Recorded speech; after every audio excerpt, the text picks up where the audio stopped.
Hello and welcome to episode 194 of the Daily Sales Message, where every single day I share a piece of simple and actionable advice that's designed to help you feel more confident and sell more stuff. If you're new around here, my name is James Newell and I teach people how to sell for a living. For me, it comes in two very distinct components. It starts with having a clear sales message, so being able to articulate, posh word, your offering so people actually understand it. How about that? And being confident in a selling situation, having selling confidence, the ability to have answers for questions and just feel relaxed and comfortable with no pressure. In today's episode of the Daily Sales Message, we're talking about discounting versus demand. Discounting versus demand, and this correlation that the higher the demand there is for something, the less need there is to discount. And I think people forget this when they go into discounting. For me as a buyer, maybe it's just me, I don't know, but for me as a buyer, when I see people discounting, having offers, early bird offer, and we've extended our offer now because it's so popular,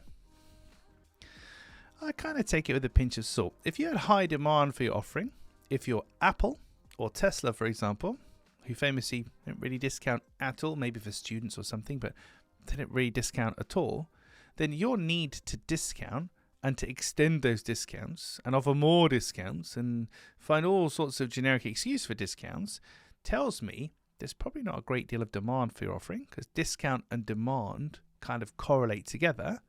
What that also then tells me is, wonder if your offering's actually any good, because if you have to discount it to get people to buy it, kind of means that not many people or not enough people are buying it.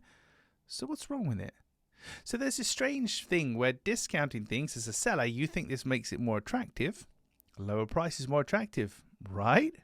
But as a buyer, we think, why are they discounting? Well, not everybody, of course. Only some cynical people like me might think, why are they discounting that? Maybe it's not as good as it's supposed. They're not selling enough of it. So just a word of advice there, and I call this the low price fallacy, where as a seller we think that having the lowest, most attractive price is one of the best things we can do to attract people. It's not always the case. So before you get out your big red pen and start discounting things and marking them down, just think about ways to generate more demand and reach more people, because for me, discounting should be used sparingly at best, but discounting is more for converting people to buy rather than attracting them in the first place.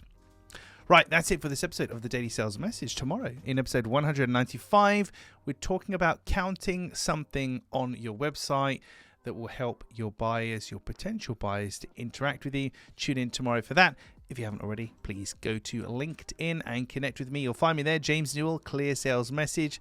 I share all sorts of stuff like this and more on a daily basis on the platform. So please connect with me, shoot me a DM. It's always lovely to hear from people across the world. It's crazy where this podcast goes across the world who listen to the Daily Sales Message.